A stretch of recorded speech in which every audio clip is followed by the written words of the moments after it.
Here we are, Clark, once again, back live in the tasting bothy. Ah, Wally. Yep. Sharing drams, eh? Sharing drams, can't beat it. Where every whiskey tells a story. Every whiskey tells a story, you're absolutely right. That's it. Right. That's our new catchphrase. Where every whiskey tells a story. Well, at least we'll tell the story on its behalf anyway. Aye. You know, it tells its story silently as we taste and sip them and nose them. But we'll bring its story to life as we go along. So tonight we've got two lovely drams. You supplied the Tobermory 12-year-old. Yep. It's at 46% ABV. We're going to do that one first, and let me put my wee ticker on so it's running along the bottom of the page. So for those who join us on YouTube, they can actually see what it is that we're drinking, and that's us. So, or for those who catch up with us later on, they can see that. And then after that, we're going to go to the Glencadam PX, the Pedro Jimenez cask. You and I like a sherry cask, Clark. We do. So we're going to do the Glencadam tonight as well. I can't remember if this is one we've done before, but we've just never done it in the tasting bothy. We've never done it before. So two brand new drams there tonight. Two brand new drams. Though. We've tasted this one before. Yes, but we've not done it. Have we done it in the book before? Oh, no. We've not done it in the that's what I mean. It's not. We've never done it in the bothy. Yes, we have tasted it before, but not in the bothy. Yes. So from the Lashig stable. It's the same place, aye. I'm not sure if Tobermory is the main one and Lashig's sort of like a secondary, but they come from the same place. I suppose it depends if Lashig's your favourite or Tobermory is your favourite. You know, then you would. Maybe it does. I'm not too sure. But they're both in the same building in the Isle of Mull, so there you go. Because I've been there. Okay. So we've got the Tobermory one, Clark. We'll have a wee look at it. It's a lovely golden colour, Clark. It is a nice colour, isn't it? You know, and the thing that first struck me earlier on when I was pouring it into the glass was if it came from Mull, from the same distillery as Lashig, I expected this to have a peatiness to it. A wee bit of smoke anyway. I could see why you think that. There isn't. There's no smoke at all. It's very light and fruity. In fact, again, the first thing that really catches me on the nose is how citrusy it is. Isn't it? Aye, isn't it? It's very and how it's very floral. It's extremely floral. Yes, it is. Aye. And for me, this is just me again. I get a hint of gooseberries here on the nose. I see that. Aye. And a wee bit of vanilla. And a bit of peach. Oh, that's lovely. Peach. I'd agree with that. Yep, get a bit of peach in there as well. Not when they that. And then when you mention peach, the next thing that comes into my mind is apricot.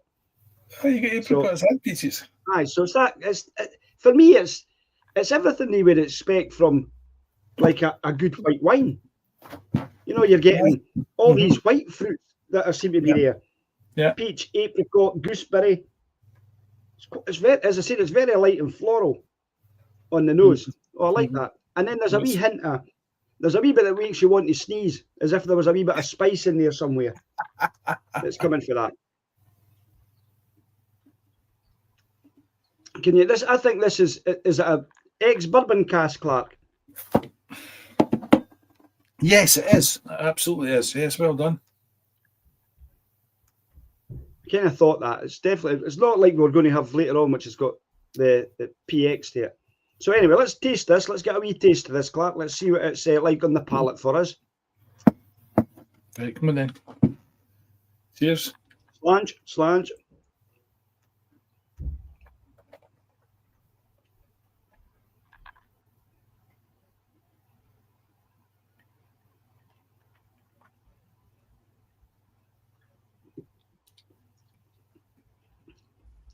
Oh, wow. It's nice, isn't it? Well, that's lovely. Oh, yeah. It's strange because it's got some of the stuff that I would expect from a sherry cask. That sweetness. Aye, that sweetness that you get. That's right. That creamy caramel and kind of rich vanilla. But then you've got the sweet, citrusy, orangey in estate as well. Mm-hmm. That's right. More like these blood oranges rather than, you know, like a one of the. It's got that kind of sweetness to it. It's nice. Mm-hmm.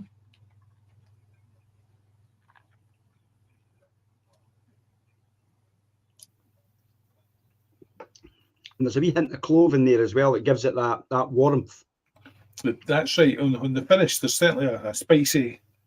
Aye, it's lovely. It's got a lovely warm finish to it. Oh, that's nice. It's a bra half, isn't it? Aye. 12 years old in a cask. You know that the ex-bourbon cask has no done it any harm whatsoever. I would say no. But what I would say as well is, it's as if the sea air has got into the cask because it's quite salty. Aye. I see that. Aye. It's the finish. I mean, the finish has got a saltiness to it. A strange vanilla saltiness to it. Vanilla salt. No, it's not something that's off-putting. It's not something that you would say, oh, that sounds nasty when you say it's got a vanilla saltiness to it. That makes it doesn't sound good. But I didn't mean it in that way. It's absolutely brilliant. It is nice. It's lovely. I like this a lot. But I've always liked Tobermory.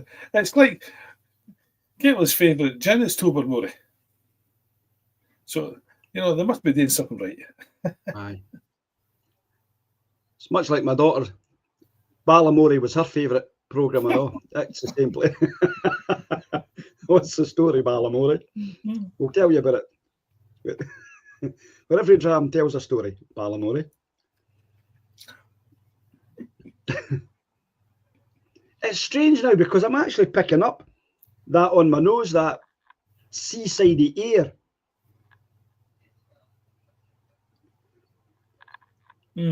I didn't want to say it smells like the harbour side because that smells like diesel fuel. No, it doesn't.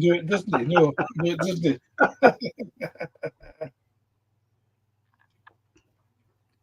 Oh, there's not much I can say about this. Everything's positive. Everything's good. So I've got no. Isn't it? Aye, that's lovely. So,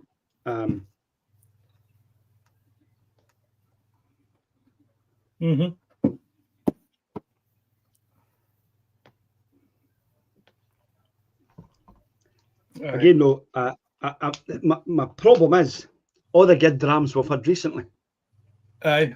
How do you score this? And I think it would be unfair to score this based on previous experiences that we've had over the last few weeks. We've had some belters of drams over the last few weeks, and we can see that by I've got loads of scores in the 90s, Clark.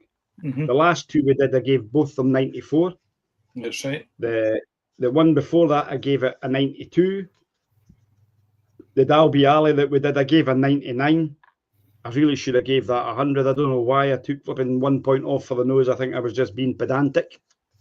So then we had the dram that I did, the Glengoyne dram that I made when we were over at Glengoyne. That was a 91. We gave that. So that was good. Right. So we've got. They're all quite up there. So but I suppose as we go through, I mean, we're into book number 3, aren't we?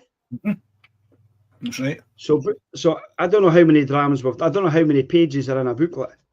You know, one of these, one of these whiskey books. Aye. So we must be close on. We must be close on 300 drams. Well, I'm just thinking there might be about 100. There's probably about 50 pages that are double-sided. So aye. So I'm thinking that we're getting close to 100, 300 drams that we've had. We're doing well. Aye. Just shows you how much great whiskey's out there. I know there's only roughly about 136 distilleries in Scotland, but we're working our way through them really, really well. We're doing our best. We really are. We're doing our best. And many of them have had more than one variation on the theme that they have. That's right. So, and that's a great thing. It's great that they've got 10s and 12s and 15s and 21s and non-age statements. And then we've got all these ones that we've done. We've also done expressions. We've done the orchard expression that we had there the other week there. You know, so we've got all this kind of stuff that's going on. So it's absolutely fabulous that we've got so much going on. Folk didn't realise that maybe the breadth of whiskies there are, Scotch whiskies. And in here as well, we've had a few Irish whiskies, and we've picked up a couple of American whiskies as well. So Welsh as well. Welsh whiskies. And Welsh. Oh, I forgot about our Penderyn friends. Aye. Aberfold. Aberfold in there. So yes.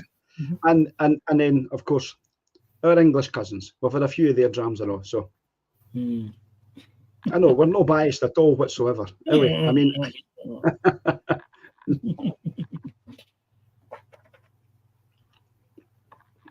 right, since this is your dram, your malt of the moment, what's your score on the door? On the doors. I've given this a heady 89. Oh, 89. Because I think this is a very good dram. I really like this. Aye. And I know I've said that lots of times. Well, aye, but I know there are a few. There have been a few that have kind of not quite hit the mark, but they've been the high 70s. I mean, it's not like they're really bad. No, I don't think we've had a bad dram. Have we? I can think of one, but I'm not going to mention its name because that would be very unfair, very un-PC. I can't think what it was. I think there was one I gave 60. I gave one a 69 at some point or something like that. 60, 65. It wasn't my favourite. But I have scored this one an 88. Well, there you go. Aye, I think this is a lovely dram. Yeah, this dram. If somebody said to me, I'm looking for something to introduce my friends into malt whiskey, and I want something that's got flavour and taste like a good Scotch whiskey should taste like, I would point them in the direction of the Tobermory 12. I think this is a fabulous wee dram, and I've got no hesitation in recommending this, along with some of the others that we've had. But I think this one here is a good dram. A good dram. A very good dram. Yeah. So that's us. Good. Oh. I know. I think I poured myself a rather generous measure here. It's all right. I did my generous measure is in the other one. So you can leave a bit of that and you can come back to it, because I'll have some left in mine, and then I can enjoy my PX and you can finish that one off if you want. That sounds like a reasonable plan, that does, eh?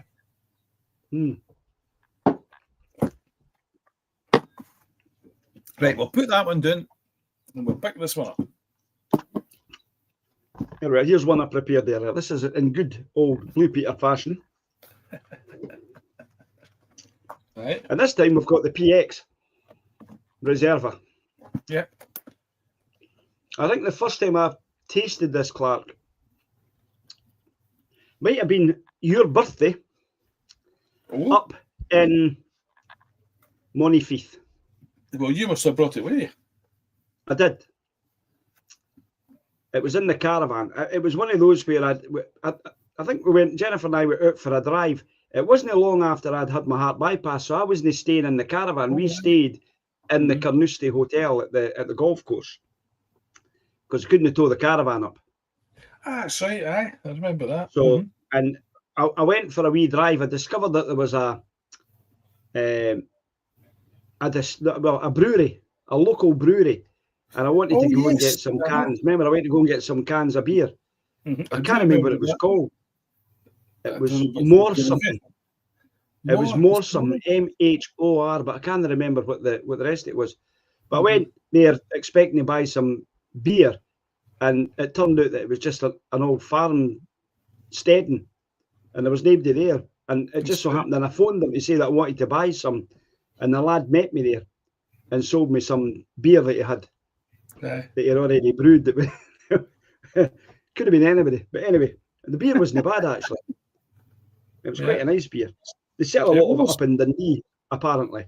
I seem to remember I enjoyed sampling them with you. Hey, good, you need to tell me something about this because I don't know anything about it. What can I tell you about it? You got an age? No, it's a non-age statement, Clark. Right. How strong is it? It's a non-age statement. It's been aged in ex-bourbon casks. So it was in ex-bourbon casks, and then they hand-picked some Pedro Jimenez PX sherry butts from Andalusia in Spain, and that's what they matured it in. So it was matured in these sherry butt casks. Mm-hmm. In that case, I'm going to enjoy this. That's all I can really tell you about it. You can tell me how strong it is. I could tell you it's 46% ABV, and I can help you with that if I had actually went into the banner, but that's the reason why you're here, because you. There you go. Look. So you can keep me right there. You can keep me right. So well, that's why the 2 years are on. So yeah. How many want to taste them on one right enough? No. Although I have on the TikTok channel, I've been the last couple of nights I've done, because the weather's been nice, I've done 60-second sips. I've done. You know how you get elf on the shelf at Christmas time? Do you? You know, so all they folk take pictures of elves on their shelves and different things, or stealing, you know, a piece of chewing gum out of whatever and a biscuit out the biscuit barrel. And I've been doing a wee bit of with my shelf on. There are folks that do that. I mean, not something that I would get involved with, but I've seen it posted. Well, I've been looking at drams on the shelf. Drams on the shelf. So I did a wee TikTok of the drams I've got on my shelf, and then I decided to do the last couple of nights I've been sitting out in the tasting bothy, kind of in the early evening, because it's been that warm. Been sitting outside, and I thought, you know, I'm going to do a 60-second sip. So I've chose a couple of drams that I've done 60-second sips of. So on the nose, on the palate, on the finish, but I've not scored them. I've not been scoring them. I've just been doing them. Now, funnily enough, Glencadam was one that I did a 60-second sip of. I find this an interesting dram because this does not necessarily nose to me like a PX sherry cask. So let's get it on the nose and tell me what you think.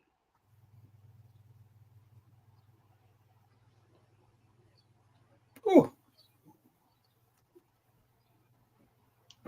it's very strange. I don't necessarily pick up a strong sherry note to this.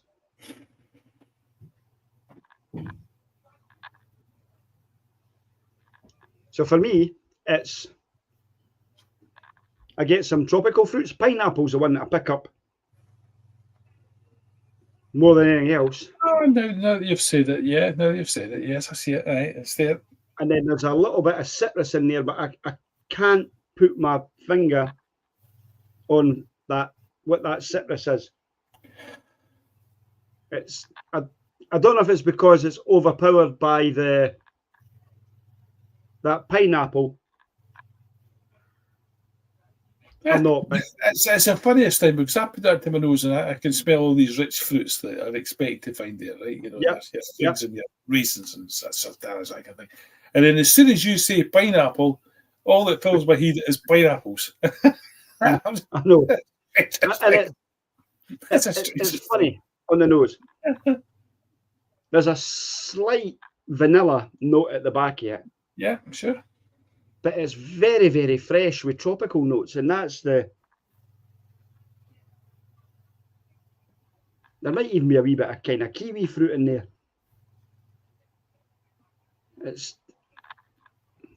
Anyway, let's say that's my thoughts on the nose here. Aye. I mean, the colour of it, the colour would suggest, you know, that it's right for a sherry cask. Yes, It's not got a deep sherry. It's not got a deep sherry colour. It's not like some of the drams we've had recently, or Tamdoos that have finished, that have actually matured in sherry casks, and some of the Glengoynes we've had.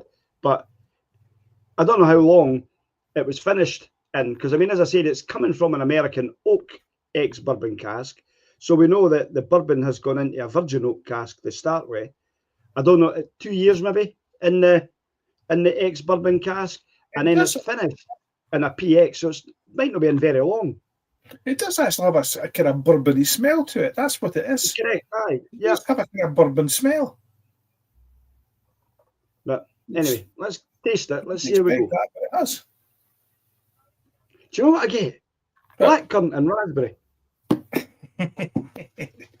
Blackcurrant and raspberry. Anyway, on the palate.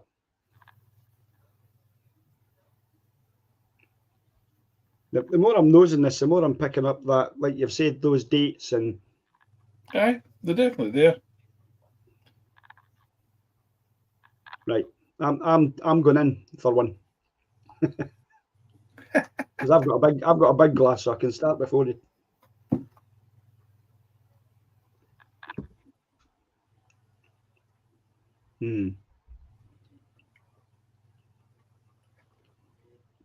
Now it really comes to life on the palate. That's where it really comes to life.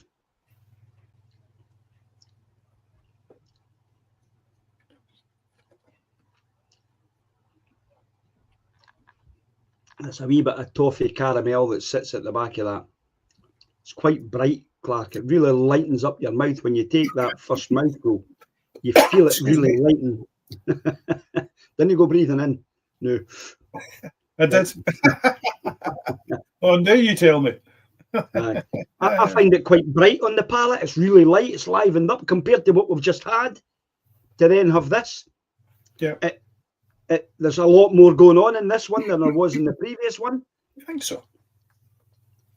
And my mouth is full of pineapples now. It's as if it had these wee, remember the wee cubes that you used to get? Oh, yeah, pineapple cubes, aye. Aye.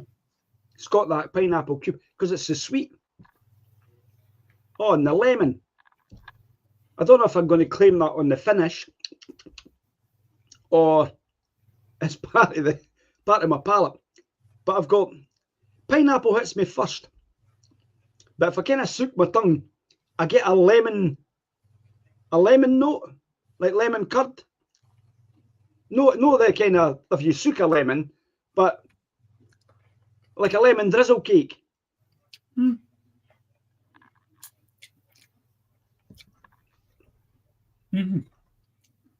But it was very warm, very.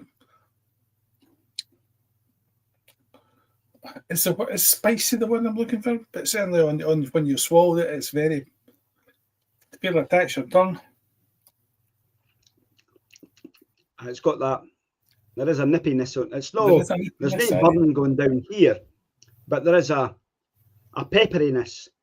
Aye. That sits on your tongue. There is. I find it's a lovely, clean, crisp dram.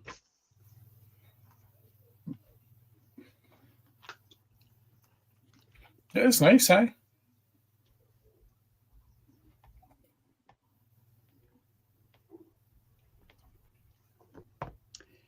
Now, the strange thing is, these two drams are not too dissimilar. I know in our description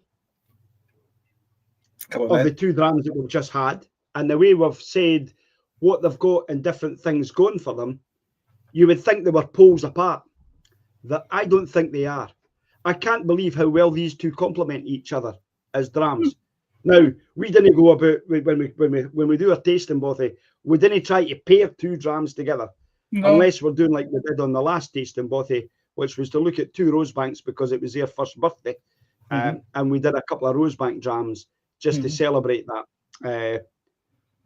These two are not miles apart. Maybe that's why I've scored it an 88, Clark. Exactly the same as the last one. I was actually thinking that score-wise, that I was going to score that pretty similar to my last one. But I have scored it. scored it exactly the same. But I was thinking that it's probably that's a nice dram, but I actually slightly prefer the Tobermory. Mm-hmm. I don't know what I'd be. It feels lighter to me. The Tobermory feels lighter to me. I feel like there's more. There's more going on my palate than there is on this one. But this I've maybe sat in the fence, scoring on both 88s.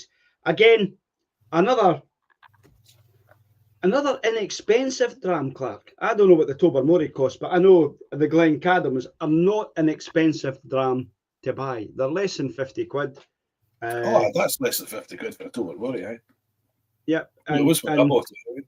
You know, if you were going to have a dram on your shelf, like I said, like I was doing the other night, having a dram on your shelf that if anybody came round that wasn't really into a whiskey and you wanted to introduce them to a sherry cask or whatever, or just get them to understand kind of the process that goes into making whiskies and how you can have them in ex-bourbon and finish it in a sherry cask, how you can have a bourbon whiskey that's on an island that would be predominantly thought to have had more of a smoky and peatiness to it. Well, that's right. Aye. Mm-hmm. That's right. Well, if you're having a Lasheg instead of a Tobermory, then they're really quite well peated compared to that. Aye. Mm-hmm. Mm-hmm. So it's quite. That's nice. That's a broad dram, and I'm going to agree with you on an 88. I'm giving it the 22s all the way down, so I'm giving it an 88. Well deserved. That's a broad dram. Yes. In fact, that's compared to some of the other ones we've had as well. I maybe should have scored it higher, but I don't know. I mean, I get that, but I think we're doing the right thing by trying them and scoring them on their own merit. I think we've got to score stuff on their own merit.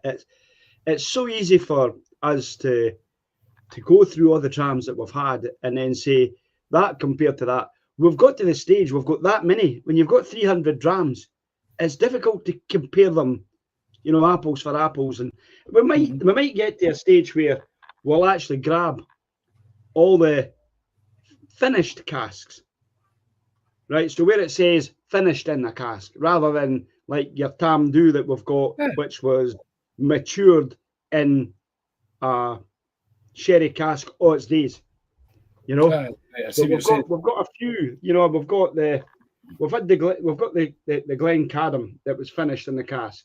Mm-hmm. I've got a Glengoyne 12-year-old which has had sherry influence with it as well. So, but again, these are differences. So you get the ones that are finished in sherry casks, you get ones that are done where it's been predominantly a bourbon, but they've added a wee bit of sherry to it. Mm-hmm. So it's not been finished in a sherry cask, it's just been added with a 12-year-old dram in there, or a dram that's given it that colour that's there. So there are so many ways and expressions that folk do to get it that way. That's right. So, yeah. And where are we going on Friday, Clark? Let's tell everybody where you and I are going on Friday afternoon. Is it this Friday? Aye. How did that creep up on me so quickly? Aye. Well, I know, to think that we booked this probably almost 4 or 5 weeks ago. Oh, was it? No, it was longer than that. It was ages ago. Well, maybe it was ages ago. Don't ask me when, but it was ages ago. Aye. You're right. Aye. You had to find a date that fitted with your work-life balance. Aye. In other words, you had to be off work. Easy to do. Aye. But the thing is, the fact that you're on that 4-week cycle, yes, you can be working a Friday for like 2 or 3 weeks. That's right. 4 weeks. Right. Aye. That's what I'm saying. So you got that 4-week cycle. So, and then we had, I think there was holidays in there. There was other bits and pieces going on and whatever. So try to fit them in and around your days off. So we found this one on the 27th of June. And we're going to Rosebank. Yes, we are going to Rosebank. Yeah. But we're not doing a Rosebank Whisky Tour. No. No. We're doing the Tamdhu Residency. Yeah, we're doing the Tamdhu, yeah. So yeah, for I'm those, looking forward to this. This is going to be great. Well, I have. An interesting thing for me is this is the one I made when I was training for the Tamdhu Residency. So I know that this is at 66.9 ABV. And I also remember my formula that I made for this. So I know what I took out of the American oak casks and what I took out the European oak casks, what were hogsheads and what were sherry butt casks. So I've got all that written down. I was quite methodical. So I won't be making, although as much as I love this, I am not going to make the same. Oh, you do that again to make my bottle. So I've got experience with this now, and not just that. I've run a couple of the sessions at the residency. So I'm looking forward to putting my nose and tasting back onto the test and coming up with something, and then we can review yours and mine in the tasting bottle at some point. That's it. What a great idea! And that might be a quite an exciting evening because we've also got Willie McIntyre, our good friend. Yeah. On it. These pals. And another 5 of his pals. No, another 4 of his pals. Right. So they'll be joining us. So there could be at least 6 drams for us to try. Now you're getting my hopes up. Oh, that would be fabulous. And I can also exclusively reveal that it's there's a couple of the lads from the distillery who are moving on. So Rue, who's one of the distillerymen, he's heading up to Isla. So we've got our distillery, Ian McLeod Distillers have got a distillery opening in Lagan Bay. So he's gone off to be with our previous distillery manager, Malcolm Rennie. He's gone off to be with him up in Tobermory, up in Isla at Lagan Bay to commission and start making the new make spirit for our new distillery up there. So Rue's heading off. And James, who's one of the other Stillman, he lives in Kilmarnock. He's been travelling from Kilmarnock to every day. So he's heading down to start work down nearer home to be closer to his family because he's hardly seen them. So he's got a better work-life balance down nearer home. So they've got their leaving due that day, and so our new distillery manager Neil, plus his assistant, he's going to be joining us with young Gav, Rue, and James. So they'll be there, and so there'll be loads of opportunity just to chat to them about how, if you're looking to learn about the distillation process, maturation process, all that kind of stuff, as well as having, I think Jamie's our tour guide that day. He's going to be our distillery ambassador. Jamie's got a wealth of experience as well, so we'll have a great day just sharing drams and whatever. So that should be good. And then in the evening, it's the works night out. So I will be having a few wee drams later on that night, but I'm actually working the 28th and 29th at Rosebank doing tours. So I'll need to be on my best behaviour because I've got my work the next again day. So that'll be us. You need to behave yourself. Bummer, and I will. So anyway, that's has been on. That's our half hour up, Clark. You obviously enjoyed that bit. We will stay online and have a wee chat. We'll say goodbye to everybody that's joined us in the tasting bothy. Unfortunately, our friends couldn't join us tonight. Normally we get Tony on and we get Ron on, and my brother-in-law Gordy sometimes joins us, and we've had great chats and whatever. So, but as we start to build our momentum and what I'm looking at doing moving forward with us, hopefully we'll have a few more folk will join us in the tasting bothy where every dram tells a story. Right. Right. Okay. Well, bid our fond farewells, folks, and we'll see you hopefully next Sunday in the Tasting Bothy. Tasting Bothy.